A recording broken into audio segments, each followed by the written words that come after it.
How's it going, guys? It's been way too long. I got something special for you guys today. If you have a look at this OPGG, you might not be able to tell it by looking at it. This is actually the OPGG of Riot August. If you don't know who Riot August is, he's the principal game champion designer at Riot Games. And he's been in charge of a lot of the champion designs, a lot of reworks. He's done Vi, Jinx, and he's the recent one that's been in charge of Viego. Now, the interesting thing is that he's a Yorick main now. And it's not just like he's been playing him once. He's literally been playing him pretty much every day for almost 2 weeks now. It's crazy. I know it doesn't look like a lot of games here. A lot of the games he does are with his stream in customs, which won't show on here. But he's just recently started bringing him to ranked. And I managed to convince him to play one game of Jungle Yorick so far. So today, we're going to be doing a VOD review of Jungle Yorick by Riot August. Now, I want to preface this entire VOD review by saying, please, for the love of God, do not play Jungle Yorick. It is not worth your time at all right now. There's a reason I'm not streaming. There's a reason I'm not uploading. It is probably the worst it has ever been, by far. Pretty much the reason it's so bad is because he just doesn't fit the meta. The jungle's too hard to clear. Everyone clears ridiculously quick except me. And there's a lot of problems with the champ. But anyway, I figured let's do a VOD review. So let's do a VOD review. This will be fun. So first things first, I want you guys to know is that you can see his runes that he took. He went Conqueror. He went Conqueror, Triumph, Tenacity, and Coup de Grace. And he paired it with Transcendence and Gathering Storm. I actually told him to go to a different page, but he didn't listen.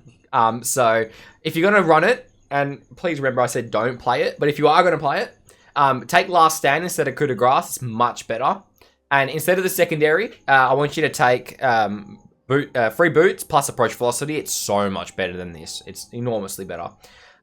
Just make sure as well you take the attack speed, AD, and armor. Starting item-wise, you can see he actually goes for the Blue Smite. Blue Smite, when you have Conqueror, is really good because it counts as a Conqueror stack when you smite someone. If you don't take Conqueror, you can take Red Smite, or if you're versing someone you're going to duel, take Red Smite. You can see he's versing a Hecarim here. Against Hecarim, I'd probably opt to take Blue Smite. I can't see myself going a Red Smite in this matchup. So let's see his path, right? So we'll have a quick fast forward. You can see he starts blue with his bot lane to leash. It's good stuff. Now you can see he started Q as well. So in the previous seasons, we always started E when we did the blue buff. That was because blue used to have extra armor than MR and used to have reduced MR. Nowadays, it's the same. So it doesn't really matter what you start. If it's Q or if it's E, it doesn't matter anymore. You can see he goes blue to Gromp. I don't recommend blue to Gromp because you'll see how long it takes him to take this Gromp. It's just too slow. Especially because they just buff the health on the Gromp. This thing takes ages to kill now. So if you're going to do it, go blue into Wolves, raise 4 ghouls off it, and then start pathing towards your top camps.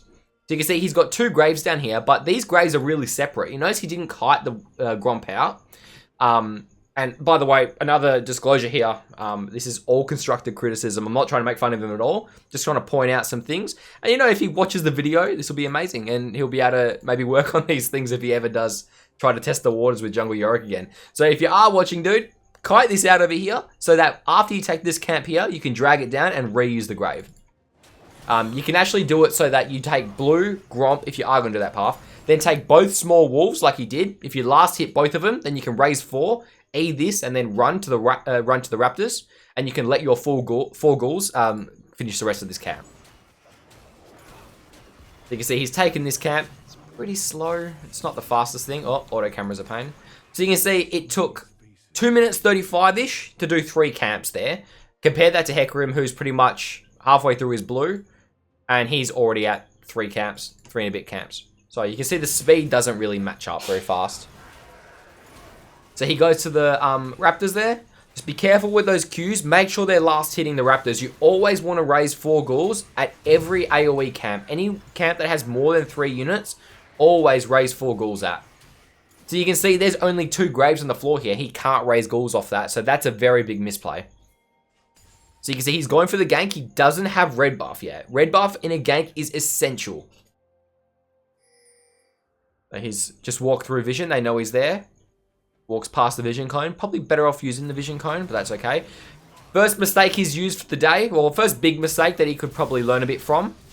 If you definitely, anyone is going to play jungle Yorick, this is what you don't want to do. You don't want to E first. No matter what, do not cast your E first, okay? Make sure all these ghouls are attacking this camp before you aggro it. So you auto, let your ghouls come into melee range, and then you E. Because otherwise, this is what happens. You see how it's attacking the ghouls? Now, it doesn't matter where he walks. If he tries to get onto the hitbox, onto the very center of this camp, because Yorick's collision size is so big, he can't actually get onto the base of the camp. So once you E and your ghouls jump, they will jump onto the center. You'll never get them back. You can see he's waiting to last hit this with his Q ability. As of probably half a year ago, you no longer have to do that. Large monsters will always leave a grave if they die near Yorick. See, champions and large monsters always leave a grave. I actually requested that change probably about half a year ago. And I was really excited when it came in, and then they nerfed the jungle, and I was very depressed again. So you can see he's going for a full clear. So if you compare it to something like a Karthus or an Olaf or a Nidalee, these champions full clear 6 camps by literally 3 minutes. Like just over 3 minutes. It's crazy. You can see he's just done a full clear and it's 4 minutes and 40 seconds. Now, if he had not gone for the big gank, if he had tried to just continue his clear, for reference, Yorick's full clear is around about 3 minutes and 40 something seconds. So we're still a good 30 seconds slower. So you can see he leads in with the W. Always recommend you lead in with the E. Don't go for the W. It's not worth it. You want to save that W in case they have flash. So you can see Renekton goes for the hit on him and it works. Cool. So he gets himself a nice assist there. He's taxing a little bit of experience, which is good for him. Now, the biggest problem with jungle Yorick, actually, let me use this as a bit of an educational video of why I think it's pretty bad and why it is bad. The way the jungle Yorick works is, the way ghouls work is once they aggro something in the lane, you can see they're aggroing these minions. They will run down that lane. So, be it a good gank or a bad gank, it doesn't matter. The big point of the actual gank is you are now absent pushing this lane. These ghouls do not come out with you. So, if you consider Yorick to be a... Oh, sorry, I'll actually go... So, you can see he goes Sheen and Boots. It's a pretty good buy. Not too bad. If you consider Yorick to be a champion of equal strength to others, you got to consider it from 100% ghouls. So a Yorick, let's say Yorick versus Jax. Yorick beats Jax, right? Sometimes. But you're not going to beat Jax unless you have 4 ghouls, right? Yorick's clear speed is pretty much gated by the fact that he has access to 4 ghouls. So when he doesn't have ghouls, you can see how slow it is. Very slow. So he gets jumped on by the Echo. You can see his team is collapsing on the Echo. Nice job, team. So he gets himself a nice kill. Now, what he should have done here is walked up here. So because there's 3 graves from the Echo kill, he can raise 3 ghouls and then go take the Gromp. So he takes the Gromp here. So most junglers will be around about 5.5 by the time jungle camps spawn again, your first buff. If they're doing exceedingly well and they have a very nice start, junglers will usually be about level 6 by the time the jungle camp respawns. Or at least your first buff. Again, there's... Oh, because he walked too far down, these camps these graves despawned, which is unfortunate. Was a close one.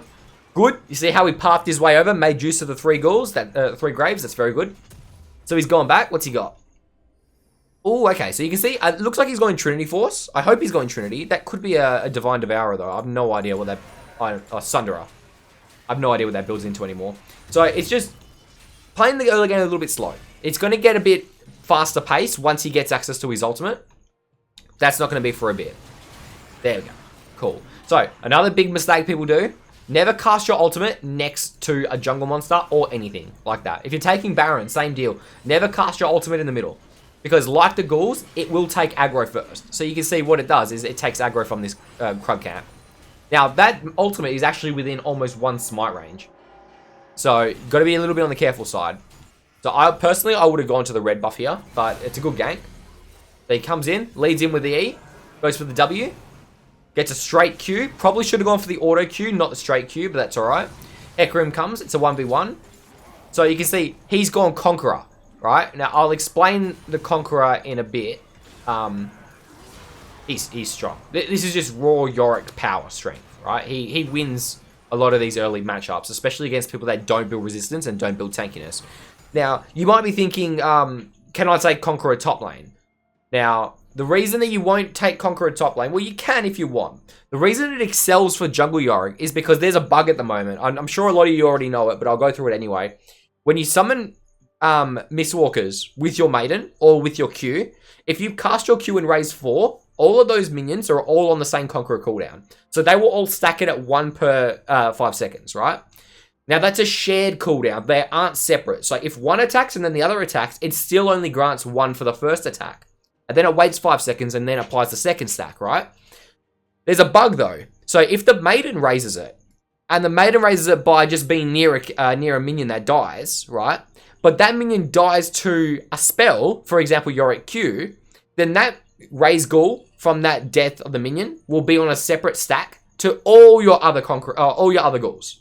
So if you raise, for example, if you take the Raptor camp and you last hit every single one of those Raptors with a Q or an E, and that causes a ghoul to raise, every single one of those Mistwalkers will be on a separate cooldown. So you can potentially get 4 stacks per 5 seconds. So you can insta-stack Conqueror off a single E, Smite, and your ghouls jumping. So it's pretty good.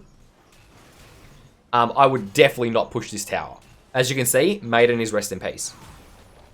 Voila, one of the biggest problems with Yorick in general is that his kit is so counterproductive. It is so counterproductive. It doesn't make sense. He's a pushing champion that can't push. And he can only push when he's given the opportunity to because he's got a cannon minion. If he doesn't have a cannon minion, there's no point pushing. You can't do anything. And that, to me, that's a bit stupid. I think you should be able to at least lower the Maiden's priority so it's below the ghouls or something. Or below minions. I think below minions will be too strong. Or just make it so you can move the Maiden out of tower range. Something like that. Anything will help. So you can see he's going for... He went for the Rift Herald. Picked up the Rift Herald. Now, I have a general rule of thumb. If you take the Rift Herald, use it straight away. Don't wait. It's not worth waiting. See your earliest opportunity to use it. Because you're not going to get this fantasy amazing play that you're hoping you're going to get. Or not usually. So he goes back for a gank in the top lane. Luckily, this Renekton's really, really aggressive. So he goes for the full combo. Great roam by Pyke. This was probably the perfect scenario to push top and get the Rift Herald top lane. The sheer amount of gold income he could have got from this play is enormous. He is sitting at 4,400 gold right now as a total gold. He could have potentially got this entire wave, and 4 tower platings, including first tower gold. He would literally have gotten around about 1,600 plus gold from this. It's insane. But he didn't chose to take it, unfortunately. That was huge, though. He should have definitely gone for that. Or at least sooner. Luckily, he went for it anyway. I think the Pyke should have let him have the gold here, though. But it doesn't matter. So you can see he recalls back. No ghouls on him. He's 3-0-2. That's a really good score. He's doing really well for his first game jungle Yorick. I'm actually really impressed. So you can see he goes Trinity first. Now, Trinity, new Trinity, I really like it. And I know a lot of other high elo players really like new Trinity on Yorick. It gives a lot of the same damage it did before. It just doesn't have the same mobility as before. I'm hoping that the new Black Cleaver will be able to offer a little bit more mobility. But yeah, I love the new Trinity, dude. It feels amazing. It feels so nice. I do like Sunderer as well, though. I'm kind of hit or miss between them both because Sunderer's percentage penetration is nuts. It's so nice. So you can see he's going for a full clear again. He doesn't really have anything to do, so he might as well go for full clear. Now let's see if we can find the pressure plays. You can see the first one here. He's going for the top lane. He's found the Renekton. He's going in. They got him. Good. That's a lot of gold. Now, what he doesn't do, his biggest mistake that he doesn't do, is he doesn't push his lead. I want to see him push his lead. After he gets a kill, as a jungle, you can't just default to, I'm just going to go farm. Or, I'm just going to recall. You need to look for ways where you can push your lead. Reward yourself, right? You can see this lane is pushing in. The Pyke's getting it. He needs to reward himself. Teemo's bot. No one's getting this top wave. If it were me, I would shove my ghouls in top lane. I would drop 3 ghouls in this lane and let them run all the way down.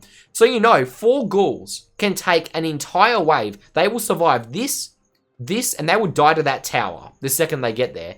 So he could potentially get at least 50% of those ghouls. He's looking at a shitload of extra experience. So he's going for That's a Dead Man's Plate as a second item. So it's a pretty good item. Very good. Has a little int. Let's have a little look and see what he did wrong there. So you can see he leads with the W. So the biggest problem he does is, and even when he plays Yorick top as well, he tends to lead with the W. Yorick doesn't really do anything if you don't have the W. You need that ability to lock people down. Now, he probably should have just ran up with the minions. I think he was very greedy to go for the Soraka, especially because she's got a fed-ass Sivir with her. Probably should have just pushed up with the minions and taken the small victory, but I can understand the desperation. He's got a losing team, so, I mean, it's a little bit on the unfortunate side. So he's going to get Graves first. Again, if you're going for an AoE camp, make sure you raise ghouls. See how he's not getting ghouls off these waves. It's important. It's so important. You see he's going around for a little cheeky catch. Not going to do shit when you don't got ghouls, dude. That's it. I want to see your group. When you play jungle Yorick, you need a group. Again, leads with a W. Make sure you lead with that E. Cool. Take your red. What's happening? So he's got ult. Notice he has the access to his ultimate right now. When did his ult come back? So 10 seconds. So I want to see him ult pretty much straight away. The second his ult is available, that ult needs to come out. You don't want to be caught without your ult. Even in top lane, this is a big problem because your ult has a 2-second cast time. It takes 2 seconds to actually raise. See how long that takes. By the time that minion came up, the Hecarim was already over here. There's no point. He should have that ult up already. Another cheeky in. Dude, report this guy. Looks like his team. I think his team wins this one, though. Oh, Pike with the pop-off. Oh, that was close. Unfortunate, but it was close. That's alright. What's he got? So, he's definitely going for the Deadmans. The Deadmans against this team, it's definitely a good option. I do like it. They have very, very heavy AD. So, it is a good item to pick up. I would definitely, if I were him, be looking at, before actually going into here, take a quick look and see what your team, what you have access to. Similar to before when he didn't go for the top wave. There's no one farming these bot creeps. You got to look out for these things as jungle. Not because you're stealing experience, but this minion wave, it's accessible. It's right here. Someone has to take it. You might as well take it. He's the carry of this team anyway. He needs the gold. I know his jungle is available, but no, take the gold. Take the experience and the gold in the lane. People underestimate how much gold and experience you get from lane minions. It's nuts.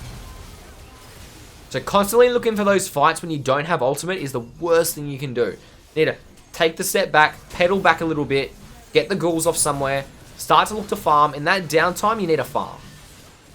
He's going to have his ult back in a bit. All in all, team gap, I think, is the biggest thing to learn out of this.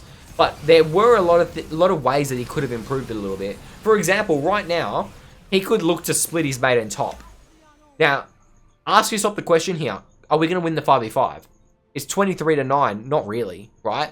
Is your maiden really going to make a difference here between you getting a kill? Oh, not getting a kill, but you winning a fight. Personally, for me, it's not. So if it were me, I would drop that I would drop the maiden top if it were me right now. And look to just keep the farm going in the lane. Keep all the farm here. Sit back at these 2 towers here and just survive. Look to get as much experience as you can. Meanwhile, your maiden's going to push all this wave. You're going to get global experience. You're going to keep up on those levels. Unfortunately, team is big gap this game. So, not the best game for him. Don't think he played bad by any means. I think he actually played really well. There's a lot of things he did really right. A lot of things he did really wrong. Primarily when you play something like Jungle Yorick, because it's an off-meta pick, you've got to consider your early game. Your early game is the most important thing. If you can beat anything, be a good early game player. It doesn't matter the champion you're playing, because it doesn't matter if you're playing Ryze, if you're playing Lee Sin or Yorick, you're always going to have an early game, but you're never always guaranteed a late game. So if you can be the best early game player, you've guaranteed your best chance at winning the game, no matter what. Doesn't matter if you're a good split pusher, because a lot of the time you're not going to be able to split push. Yeah? So get that first clear down. I want you making sure that you don't lose a single bit of extra health. Doesn't take a single bit of extra time to clear. For reference, you can do a full clear, a 5 camp clear, 1, 2, 3, 4, 5, by around about 3 minutes. The extra camp will take around about 3 minutes and 30 seconds because it's a lot of pathing out of your way. If you do a 1, 2, 2 auto E, 3, Or you can clear you can clear 5 camps by 3 minutes and 5 seconds, I believe it is. I think it's 3 minutes 5 seconds. That's the fastest clear you're ever going to get to keep up with other junglers. Okay? And make sure you plan your clear around little things. Like, if you're versing a Hecarim, ask yourself, can I beat Hecarim level 2? Can I beat him level 3? If the answer is yes, then go for the top scuttle. But then factor in, is my mid lane going to be in priority? Or when you're doing your red, is my mid lane have priority? Because if he doesn't, path to the bottom scuttle. You don't want to path into the other jungler if you don't have priority. And it's the worst thing you can do. And what I generally like to do as well is, if I'm doing, let's say, a 1, 2, 3, 4, 5 clear, got my red, it's 3 minutes on the nose, looking at my mid's at my tower, my top lane is there. What I like to do is I like to run down here, put a ward, then just run straight to the bottom scuttle. Doesn't matter if you get seen, because what happens is then your top lane might not react to your warding, but if someone comes past it, he might go, shit, I'll play safer a little bit.